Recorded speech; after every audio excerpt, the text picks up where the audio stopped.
박근혜 대통령의 검찰 조사가 무산된 가운데 검찰이 최순실 씨와 안종범 전 청와대 정책조정수석, 정호성 전 부속비서관을 재판에 넘기기로 했습니다. 또 내일 오전 11시에는 중간 수사 결과를 발표하기로 했는데요. 백성문 변호사와 함께 관련 내용 살펴보겠습니다. 어서 오십시오. 네, 안녕하세요. 네. 지금 가장 큰 관심은 검찰이 이 세 명이죠. 최순실, 네. 안종범, 정호성 이 세 사람의 공소장에 어떤 내용을 쓸 것인가. 네. 과연 대통령을 공범으로 적시할 것인가거든요. 어떻게 보십니까? 그러니까 일단은 지금 내일 오전 11시에 결과를 발표한다고 하는데요. 네. 현재까지 검찰 쪽에서 나오는 얘기로는 사실상 공범으로 적시를 할 거라고 지금 얘기가 나오고 있습니다. 왜냐하면 그 안종범 전 정책조정수석 같은 경우에는 다이어리가 압수가 됐는데 거기에서 굉장히 박근혜 대통령이 세세하게 하나하나 이 뭔가 일처리하는 과정에서 개입했다는 정황이 이미 나왔다라고 하고요. 대통령 입장에서 부인하기 힘들 것이다라는 얘기도 검찰 쪽에서 얘기가 나옵니다. 그리고 정호성 전 부속비서관 같은 경우에는 아시겠지만 대포폰 2개가 압수됐는데 거기서 최 선생님에게 컨펌 받을 것이라는 내용이 나왔었잖아요. 네. 그럼 사실상 공무상 비밀 누설에 관련된 혐의 등에 관련해서는 사실상 뭐 박근혜 대통령이 지시한 거로 볼 수 있기 때문에 피의자로 볼 수 있다라는 게 일단 검찰의 입장이고요. 그리고 마지막으로 최순실 씨 관련해서도 최순실 씨가 박근혜 대통령이 부탁해서 이런 거 저런 거 도와줬다라는 것까지는 얘기를 했습니다. 다만 최순실 씨가 나머지를 다 부인하고 있지만 안종범 수석에 관련된 이런 진술이나 자료 그리고 기타 나머지 객관적인 증거 자료를 종합해 보면 일단 이 세 명의 공소장에는 박근혜 대통령이 공모하여라는 표현이 쓰일지 아니면 지시하여라는 표현이 쓰일지는 명확하지는 않습니다만 네. 최소한 사실상 피의자로 일단 적시가 될 가능성이 높은데 가장 여기서 이제 내일 공소장 발표의 핵심이 될 건 어떤 죄명이냐잖아요. 네. 그 죄명에 이제 제3자 뇌물 공여나 혹은 뇌물죄, 뇌물수수와 관련된 혐의가 적시가 될지 그 부분이 가장 큰 관심사입니다. 네, 지금 말씀 중에 속보가 하나 들어왔습니다. 법원이 오늘 집회 참가자들이 청와대 인근까지 행진하는 것을 허용했다는 소식입니다. 서울행정법원이 박근혜 정권 퇴진 비상국민행동 측이 제출한 경찰의 청와대 인근 행진 제한에 대한 집행정지 가처분 신청을 받아들였다는 건데요. 법원이 오늘 집회 참가자들이 청와대 인근 율곡로까지 행진하는 걸 허용했다는 내용이 들어왔습니다.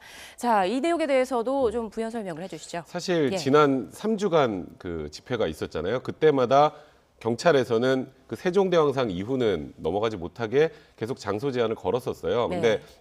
집회 및 시위에 관한 법률에 보면 공공장소, 공공기관에서 100m 안으로 들어오는 집회는 불허하지만 그 이유는 허용하면서 예외적으로 이제 교통 흐름에 방해가 되거나 할 때 이제 경찰에서 이 안에 들어오는 것을 금한다라고 할 수 있는데 저번 주부터 이 3주 내내 마찬가지입니다. 예. 계속 법원에서는 일단 이 집회하는 쪽에 손을 들어줬어요. 전주에도 마찬가지로. 근데 내용이 뭐냐면 지금 현재 집회는 특정한 이념이나 특정한 정책에 따라서 특정 세력이 집회를 주도하는 게 아니라 대부분의 국민들이 청소년 그다음에 가족들이 나와서 뭐 자발적으로 집회를 계속 하고 있었고 지난 2주간, 3주간 단 한 번도 제대로 된 폭력적인 부분이 발생하지 않았었잖아요. 네. 이런 경우에는 집회 시위 자유를 최대한 보장해야 된다. 그리고 마지막으로 박근혜 대통령에게 국민이 전하는 목소리를 청와대에서 들을 수 있게 해야 된다는 취지로 전주에도 인용을 했는데 아마 오늘도 거의 동일한 취지로 인용을 하지 않았을까라는 생각이 듭니다. 네, 오늘도 많은 시민들이 광화문을 비롯한 전국 곳곳에서 대규모 집회를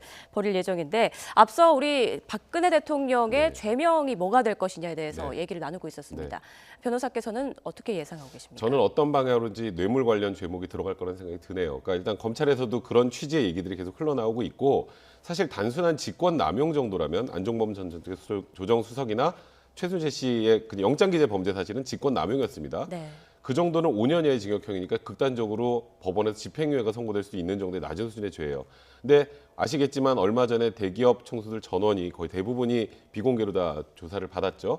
그 중에 이제 롯데와 관련해서 이제 모든 기업들인 그 직무 관련성이나 대가성이 인정되는지는 알 수 없지만 롯데 관련해서는 그러니까 최근에 있는 롯데 수사와 관련해서 뭔가가 얘기가 오가고 돈이 넘어갔었다라는 얘기가 지금 나오고 있는 상황이거든요. 예. 거기와 관련해서 지금 안종범 전 수석 같은 경우에는 롯데에게 추가로 70억 정도를 요구하는 것에 대해서는 본인은 반대했었으나 박근혜 대통령이 다른 경로로 입금을 받았다는 얘기까지 지금 나오고 있는 상황입니다. 그렇다면 그게 좀 이런 표현을 쓰죠. 세상에 공짜는 없다. 대기업들이 본인들의 공익법인에도 돈을 제대로 넣지 못하는 상황에서 미로와 K스포츠 재단 그리고 또 지금 뭐 삼성 같은 경우는 뭐 정유라 씨 그 승마와 관련해서 35억도 독일로 보낸 내용들 나오잖아요. 네. 이제 이런 것들이 뭔가 대가성이나 만약 부정한 청탁이 개입이 됐을 가능성이 높다는 얘기가 나왔었는데 검찰도 그런 부분을 어느 정도는 지금 확인했다라는 입장이기 때문에 그런 죄명이 포함되지 않을까 일단 그런 생각이 조심스럽게 해봅니다. 네, 박 대통령이 검찰이 거듭 요구했던 조사 시한 바로 어제였어요. 네, 그렇죠. 시한을 넘겨서 지금 계속 시간 끌기를 하고 있다라는 네. 얘기가 나오고 있는데 이건 어떤 속내인가요? 그러니까 사실 저는 이번 주에 안에 이제 박근혜 대통령이 어떤 방식으로 이제 검찰 조사를 받으려고 하실 줄 알았는데 네. 저번에 2차 사과했다 분명히 말씀하셨잖아요. 검찰 조사 받겠다는 얘기를 하셨는데 일단 변호인 얘기로는 뭐 변론 준비나 시간이 필요하다는 얘기를 했지만 사실 형사 절차에 참관하는 변호사는 변론 준비할 게 없습니다. 그러니까 이건 어찌 보면 청와대의 생각으로 다음 주로 미루겠다라는 취지인데 그 얘기는 공소장에 어느 정도 검찰이 조사를 마쳤는지 확인을 하고 그에 따른 대응방을 하려고 한 게 아니냐라는 생각이 들고요. 근데 일단 다음 주에도 예를 들어서 조사에 임하겠다라고 명확하게 밝힌 건 아니고 협조하겠다는 취지였거든요. 그것도 또 다음 주에도 시간이 안 돼서 넘겨서 특검으로 넘길 수 있을런지 그건 잘 모르겠습니다만 네. 청와대 입장에서는 어쨌건 지금 검찰에서 무슨 내용의 조사를 하고 있는지 어느 정도 조사가 됐는지는 언론을 통해서 흘러나오는 걸 제외하고는 잘 모르잖아요. 네. 그러니까 일단 공소장 내용을 확인하고 그에 대한 법적 대응을 하기 위해서 일단은 다음 주로 미룬 게 아닌가 개인적으로 생각이 듭니다. 네. 자, 잠시 취재기자 연결해서 조금 전 전해드린 청와대 인근 행진 허용에 관한 소식 들어보도록 하겠습니다. 홍성기 기자. 네, 서울행정법원입니다. 네, 법원의 결정 내용 자세히 전해주시죠. 네, 법원이 오늘 집회 참가자들이 청와대 근처까지 행진하는 것을 허용했습니다. 서울행정법원은 박근혜 정권 퇴진 비상국민행동 측이 제출한 경찰의 청와대 인근 행진 제한에 대한 집행정지 가처분 신청을 받아들였습니다. 다만 청와대 근접은 율곡로까지만 할 수 있도록 허용했습니다. 앞서 경찰은 교통소통을 확보해야 한다는 등의 이유로 주최 측이 신고한 행진 경로 8곳에 대해 내자동 로터리와 율곡로 남단까지만 행진을 허용하겠다고 통보했는데요. 주최 측은 경찰의 방침이 최근 법원의 결정 취지에 어긋날 뿐만 아니라 100만 시민의 뜻을 거스르는 것이라고 비판하며 법원에 집행정지 가처분 신청을 냈습니다. 법원이 지난주와 마찬가지로 이를 받아들이는 결정을 하면서 오늘 저녁 집회 참가자들의 행진은 계획된 코스대로 진행될 예정입니다. 오늘 행진은 오후 6시 광화문 광장에서 시작되는 4차 범국민행동 집회가 끝나는 저녁 7시 반쯤 시작될 것으로 보입니다. 참가자들은 집회 이후 약 2시간 동안 종로와 광화문 일대를 행진한 뒤 다시 광화문 광장으로 모이는 코스를 행진하게 됩니다. 이 행진 코스는 지난주보다 더 늘어난 8개 구간으로 광화문 광장에서 출발해 각각 종로와 광화문의 주요 도로를 돌아 청와대 인근 내자동 로터리를 거치게 됩니다. 경찰이 행진을 금지한 구간은 바로 청와대로 들어간 길목인 율곡로부터인데요. 이 법원의 허용 결정으로 행진은 계획된 코스대로 진행되게 됐습니다. 이 앞서 지난 12일 서울 도심에서 열린 3차 촛불 집회 행진에서도 경찰은 광화문 광장 세종대왕상까지만 경로를 제한했지만 이 법원이 시민단체 집행정지 가처분 신청을 받아들여 내자동 로터리 등 청와대로 진입하는 길목까지 행진을 허용했습니다. 지금까지 서울행정법원에서 YTN 홍성기입니다. 네, 지난 한 주, 그러니까 이번 지난 한 주죠. 대통령과 검찰의 줄다리기가 계속된 한 주였다라고 봐도 될 것 같습니다. 검찰의 어조도 달라졌는데요. 기존에는 대통령이 참고인 신분이다라고 거듭 강조를 했었는데 이제는 범죄 혐의가 문제될 수 있는 신분이다라고 말을 좀 바꿨습니다. 그러니까 이런 표현을 썼어요. 그러니까 예. 나머지 3명 안종범 정책조정수석이나 정호성 비서관이나 최순실 씨와 관련해서는 참고인이겠지만 네. 본인의 범죄 혐의와 관련된 부분에 대해서도 조사를 했었어야 된다는 얘기가 나오잖아요. 그 워딩인즉슨 사실상 뭐 박근혜 대통령을 이제 피의자로 바라본다는 관점인데 아직은 뭐 공소장이 나오지 않아서 제가 정확하게 뭐 사실상 피의자로 봤다 아니다라고 단정하기는 힘들지만 지금 언론 보도를 기초로 해서 제가 말씀드리는 건데요. 예. 하나 이제 추론해 볼 수 있는 건 그런 얘기가 있었어요. 대통령을 대면 조사하지 않으면 이 세 사람 공소장을 못 쓰는 게 아니냐라는 얘기가 나왔는데 검찰이 내일 공소장을 쓰겠다라고 지금 결정을 한 상황이잖아요. 그렇다면 박근혜 대통령의 진술이 없어도 객관적인 증거 자료가 이 세 사람에 관련된 혐의를 입증하는데 충분하다는 그런 내용이고요. 그 내용 안에 박근혜 대통령이 어쨌건 이 3명 전부 다 박근혜 대통령을 언급한 이상 박근혜 대통령도 사실상 지시를 했다면 아니면 공모를 했다면 피의자로 될 수밖에 없는 거거든요. 공소장을 쓸 수 있다는 전제가. 그렇기 때문에 지금 검찰의 이 언론 보도를 통해서 나오는 내용들이 사실상 진실이 아닐까. 그래서 조심스러운 예측이지만 내일 공소장에 박근혜 대통령이 사실상 피의자로 뭐 결정이 될 가능성이 굉장히 높은 상황이라고 봐야 될 것 같습니다. 네. 말씀하신 대로 국정농단 핵심 인물 상민방이 이 박근혜 대통령의 지시였다라는 취지의 그런 발언을 한 것으로 지금 전해지고 있는데요. 그렇다면 만약에 대통령이 이게 재단 설립은 국익에 도움이 되는 사업이라고 생각했다라고 항변을 한다면 결과는 어떻게 나올까요? 항변을 해도 객관적 자료가 그 항변과 배척이 된다면 객관적 자료를 기초로 판단합니다. 아주 간단하게 이건 박근혜 대통령을 논외로하고 말씀드리면 뇌물죄 수사를 할 때 뇌물을 받았다고 하는 사람 한 명도 없어요. 다 그거랑 대가성도 없고 아무 관련성이 없습니다. 선의로 저쪽에서 준 거예요라고 얘기를 하지만 나머지 객관적인 정황이나 사정을 봤을 때 이거는 부정한 청탁이나 아니면 직무 관련성이나 대가성이 있다.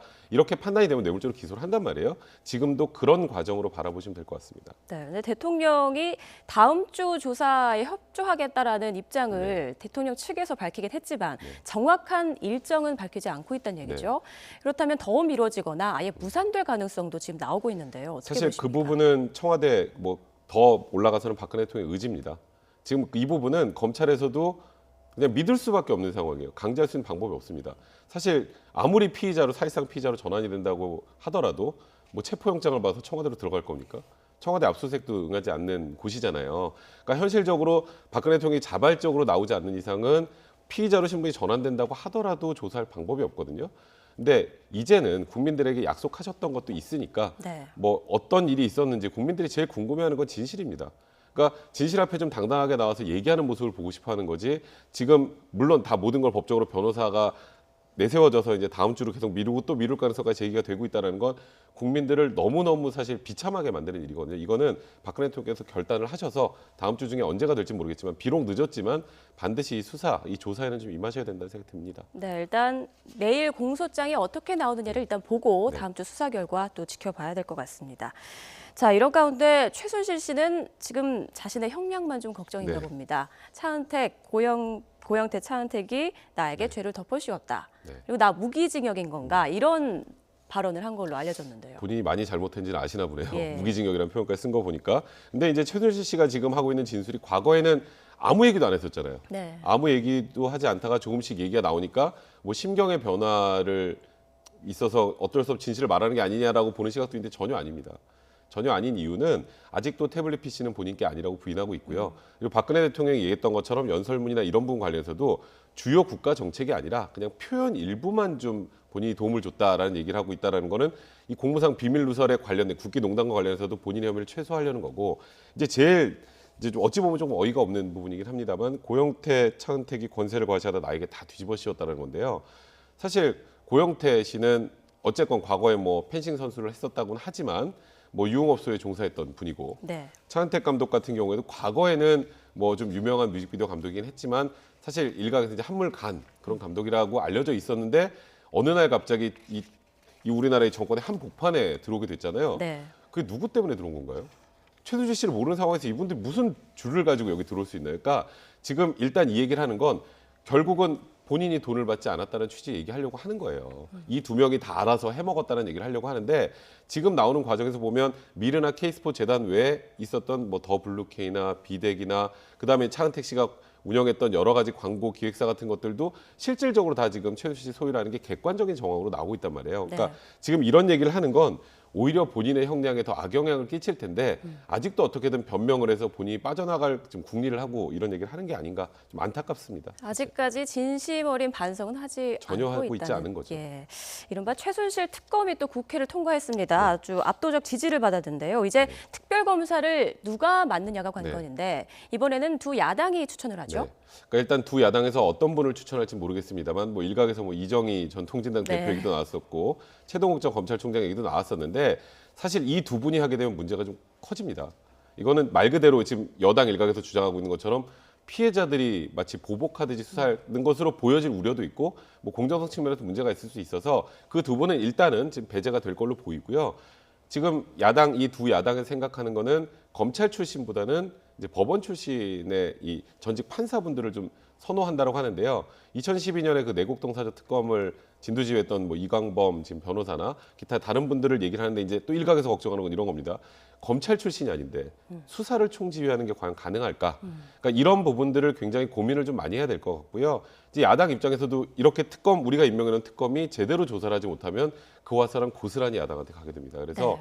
어떤 분을 특검으로 추천하게 될지에 관련해서는 굉장히 많은 고민이 좀 필요하지 않을까 생각됩니다. 네, 그럼 특검 후보는 언제쯤 나오는 건가요? 이제 특검 후보는 이제 일단은 이제 청와대에서 공포를 해야죠. 네. 특검 법안을 공포를 해야 되는데 또 자칫 또 하나의 또 얘기가 나오는 게 청와대에서 이 특검 법안에서 거부권을 행사할 수도 있지 않을까라는 그런 추측도 조심스럽게 나오거든요. 일단은 법안이 공포되고 그 사이에 야당은 물밑에서 여러 후보들을 놓고 고민을 하고 사실 특검 법안이 공포된과 동시에 거의 사실 이 어떤 분이 특검을 맡을지 일단 대통령이 추천을 해야 대통령이 또 2명 중에 1명 좀 아이러니한 상황이죠. 대통령도 그렇죠. 수사를 받아야 되는데 본인을 수사할 검사, 특별검사를 임명해야 될 그런 처지가 될 것 같습니다. 네, 이번에 역대 최대 규모로 슈퍼특검이라는 네. 얘기가 나오고 있는데 그런데 뭐 기존과 다름없이 맹탕특검이 될 우려도 많이 나오고 있습니다. 이유는 무엇인가요? 사실 기존에 뭐 무언가 정치적으로 굉장히 첨예한 부분과 관련해서는 특검이 다 시행이 됐었죠. 근데 결과를 놓고 우리가 우스갯소리로 지금까지 특검에서 밝힌 건 앙드레 김 씨의 본명이 김봉남이다. 이거밖에 밝힌 게 없다는 얘기를 할 정도로 특검에 대해서도 굉장히 자조 섞인 비판을 많이 했는데 이번 사안 같은 경우는 조금 다를 거라고 생각은 들어요. 근데 하지만 하나 문제는 이번 특검에서도 한계는 분명히 있거든요. 한계가 있다는 게 수사기관하고 수사기관에 문제가 있고 이 특검 역시 청와대 압수수색을 할 수가 없습니다.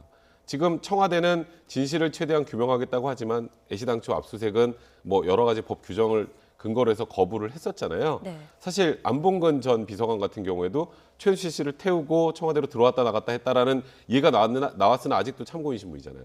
그 참고인 신분 이유는 경호처에서 아무것도 주지 않아서 그런 거예요. 그러니까 결국 이번 특검도 사실 제일 중요한 건 청와대의 수사 협조 의지인데 청와대 수사 협조 의지가 없는 상황에서 지금 현재 사실 이 검찰에서 하고 있는 특별수사본부도 굉장히 요즘에는 의지를 갖고 수사하는 게 보이는데 지금 이 과정에서 특검으로 바뀐다고 뭔가 특별한 게 있을까? 그에 대해서 걱정을 하는 목소리는 굉장히 많이 있습니다. 또한 이제 실제로 120일 수사를 한다고 하지만 준비 기간이 20일 있습니다. 준비 기간은 수사 거의 못 하거든요. 네. 그 과정은 인수위기의 과정이라고 생각하시면 돼요. 그리고 70일을 수사하고 거기서 수사가 끝나지 않으면 대통령의 승인을 얻어 30일 연장하는데 지금 수사의 대상이 되고 있는 박근혜 대통령이 과연 그걸 승인할 수 있을까? 그러니까 지금 나오는 대로 실제 수사기관이 70일밖에 안 되는 게 아니냐 이런 우려도 나오고 있는 상황입니다. 자, 최순실 일가에 대한 조사도 확대가 되고 있습니다. 최 씨의 조카 장시호 씨 네. 어제 이어 오늘도 조사를 받고 있는데 네. 횡령 혐의죠. 네, 어제 일단 체포영장을 발부받아서 체포를 했습니다. 근데 주요한 혐의는 동계스포츠영재센터 관련해서 국가에서 세금도 받았고요. 어느 정도 한 7억 가까이 받았고 또 삼성 측으로도 한 16억 정도를 지원을 받았는데 실제로 이 영재지원센터에 들어간 돈은 5억에 불과합니다. 그럼 11억이 사라졌죠. 이 11억이 장시호 씨가 횡령한 게 아니냐라고 보고 있고 일단 그 자금에 관련된 추궁을 하고 있고요. 그 부분에 관련해서 검찰도 어느 정도 사실관계 확인이 된 걸로 보입니다. 왜냐하면 이게 긴급 체포란 게 아니라 긴급 체포를 조사하고 그 후에 구속영장을 청구한 게 아니라 체포영장을 이미 발부받았다는 법원으로부터 발부받았다는 건 범죄 혐의도 어느 정도 소명이 된 게 아닌가 생각이 듭니다. 네, 그런데 장시호 씨가 최순실 씨의 뭐 측근 중에서도 측근이지 않습니까? 네. 다른 의혹들도 좀 밝혀질 수 있을까요? 일단 장시호 씨가 관련해서는 굉장히 여러 의혹을 많이 받고 있습니다. 길게 보면 이제 평창 동계올림픽과 관련해서 여러 이권 사업을 해서 본인이 많은 재산을 축적하려고 하려고 했다라는 의혹들도 있는데 그 부분과 관련해서 수사 과정에서 확대돼야 될 것 같고요. 사실 지금 장시호 씨와 관련해서 세간의 가장 큰 화제는 연세대 입학 과정이죠. 예. 연세대 입학은 98년도에 했는데요. 이게 굉장히 정유라 씨의 입학 과정하고 좀 비슷합니다. 그러니까 연세대학 같은 경우는 체육 특기생이 연고전, 고연전이라는 걸 하죠. 거기에 이제 뭐 축구, 뭐 야구, 뭐 아이스하키 등등 한 5가지 종목을 하는데 그 외에는 체육 특기생이 없었는데 하필 고해의 기타 종목이라고 해서 승마도 들어갈 수 있는 길이 열렸어요. 이번에도 비슷하죠. 이번 네. 정유라 씨하고. 그리고 이 장시호 씨가 뭐 제가 장시호 씨 성적을 괜히 말씀드리는 게 좀 그렇긴 하지만 고등학교 3년 내내 거의 사실상 반에서 꼴찌, 전교에서 꼴찌였습니다. 가가의 양 하나, 뭐 미 하나 정도의 수준이었거든요. 근데 성적 우수자로 들어갔어요. 그러니까 일반 지금 어제 수능 본 학생들 입장에서 굉장히 상대적 박탈감을 느낄 수밖에 없는 문제잖아요. 근데 다만 이 부분은 지금 서울 교육청에서도 마찬가지고 연대 측에서도 이 관련 자료가 없습니다. 너무 오래돼서. 일단 연대 입장에서는 이 부분에 관해서 굉장히 억울함을 표시하면서 국정조사든 어떤 조사든 받겠다고 하지만 이게 어쨌건 진실은 밝혀지기 힘든 상황이고 네. 국민들은 여기에도 무언가 있다는 의혹을 보낼 수밖에 없는 그런 상황이 될 것 같습니다. 네, 검찰에서 어느 정도 진실을 밝혀낼지 계속 좀 지켜봐야겠네요. 네, 지금까지 백성문 변호사와 함께 얘기 나눠봤습니다. 고맙습니다.